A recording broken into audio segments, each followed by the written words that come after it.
पुढची बातमी राजकीय वर्तुळातून. धनंजय मुंडेंचा राजीनामा हा अजित पवारांच्या राष्ट्रवादीसाठी मोठी नामुष्की होती. मुंडेंचा राजीनामा झाल्यानंतर राष्ट्रवादीच्या मंत्र्यांना दादांनी अलर्ट केलंय. भलती सलती कामं करू नका, तुमच्यावर माझं बारीक लक्ष आहे असा दमच दादांनी भरलाय. अजित पवारांनी राष्ट्रवादीच्या मंत्र्यांची एक बैठक घेतली. ही बैठक चांगलीच वादळी झाली. पाहूया या बैठकीतली इनसाइड स्टोरी. मी धनंजय रुक्मिणीबाई पंडितराव मुंडे ईश्वर साक्ष शपथ घेतो की कायद्याद्वारे स्थापित झाल्या आहे अशा भारताच्या संविधानाबद्दल मी खरी श्रद्धा व निष्ठा बाळगेन. धनंजय मुंडेंची विकेट पडली आणि दादांची राष्ट्रवादी बॅकफूटवर आली. हे कमी की काय म्हणून माणिकराव कोकाटेंना फसवणूक प्रकरणात 2 वर्षांची शिक्षा झाली. या सगळ्या घडामोडींनंतर अजित पवार अलर्ट मोडवर आलेत. कुठल्या प्रकरणात अडकलात तर मंत्रिपदात जाईल अशी तंबी अजित पवारांनी मंत्र्यांना दिली आहे. उपमुख्यमंत्री अजित पवारांनी राष्ट्रवादीच्या सगळ्या मंत्र्यांची नुकतीच बैठक घेतली. या बैठकीत अजित पवारांनी काही महत्त्वाच्या सूचना केल्या. राष्ट्रवादीच्या सगळ्या मंत्र्यांना अलर्ट करण्यात आलाय. सगळ्या मंत्र्यांवर बारकाईनं लक्ष आहे. चुका करू नका अशी तंबी दादांनी दिली आहे. चुकीच्या फाईलवर शेरे सह्या करून अडचणीत आलात तर मंत्रिपद गमवावं लागेल असा दमच अजितदादांनी भरलाय. राष्ट्रवादीच्या काही मंत्र्यांवर शरद पवार गटाचं आणि उबाठाचं बारकाईनं लक्ष आहे. राष्ट्रवादीची प्रतिमा मलिन करण्यासाठी काही जण डावपेच आखण्याची शक्यता आहे. तंबी वगैरे नाही दिली. 2 आठवड्यापूर्वी देवगिरीला जी बैठक झाली त्याबद्दल जर तुम्ही विचारत असाल तर त्यावेळेस दादांनी हे सांगितलं आणि पक्षाचे प्रमुख म्हणून ते सांगू शकतात पक्षाच्या कार्यकर्त्यांना, आमदारांना की आपल्या अवतीभोवती अशी माणसं ठेवू नका जेणेकरून नेताही बदनाम होईल आणि पक्षाला सुद्धा गालबोट लागेल.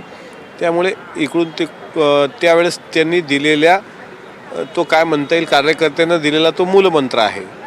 आम्ही त्या पद्धतीने काम करतो आहोत सर्व आमदार. चुका केल्या तर भोगावंच लागेल असा सूर विरोधकांनी लावलाय. चांगली तंबी आहे. नर्सिंग कॉलेजचा व्यवहार झालाय. महाराष्ट्रामध्ये 500 नर्सिंग कॉलेज देण्यात आलेले आहेत. एक नर्सिंग कॉलेजचा भाव 50 लाख ते 1 कोटी रुपये घेतला गेला आहे.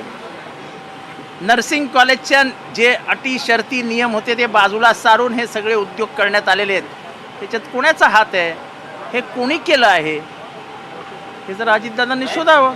दादांनी त्यांच्या मंत्र्यांना तंबी दिली की कुठल्याही प्रकरणात अडकू नका नाहीतर मंत्रिपद जाईल तुमचं. नाही, बरोबर आहे. जे अलीकडे मंत्र्यांचे जे काय धंदे चालले, मंत्र्यांचे उद्योग जे काही चालले आहे ते मंत्री आहोत हे विसरून चाललेले आहेत. त्यामुळे त्या पक्षाचा प्रमुख म्हणून त्यांना वाहन करणं हे आवश्यकच होतं. नाही तर बेभान सुटले होते.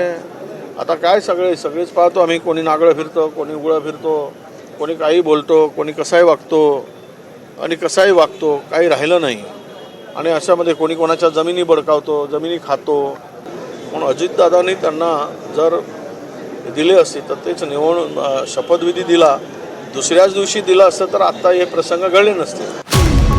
अजित पवारांनी शरद पवारांशी काडीमोड करून वेगळी भूमिका घेतली आहे. महायुतीत संख्याबळानुसार अजित पवार 3ऱ्या क्रमांकावर आहेत. त्यातच अजित पवारांनी एकनाथ शिंदेंबरोबर जाहीररित्या बऱ्याच वेळा पंगा घेतलाय. त्यामुळे अजित पवारांना भविष्यात भाजप बरोबर जुळवून घेतानाच स्वतःची ताकद वाढवण्याचं मोठं आव्हान असणार आहे. महायुतीत 3 पक्ष आहेत. भाजप सर्वात मोठा भाऊ आहे तर दुसरीकडे अजित पवार आणि एकनाथ शिंदेंमध्ये स्पर्धा आहे. अशा वेळेस अजित पवारांना कोणत्याही परिस्थितीमध्ये भविष्यामध्ये रिस्क ठेवायची नाही आहे. पक्षप्रतिमा अधिक चांगली राहील आणि आमदार अधिक पुढील कालावधीमध्ये जास्त आणायचे आहेत. यामुळे अजित पवार आत्तापासूनच खबरदारी घेताना दिसत आहेत. व्हिडिओ जर्नलिस्ट अल्पेशसह सागर कुलकर्णी, NDTV मराठी, मुंबई.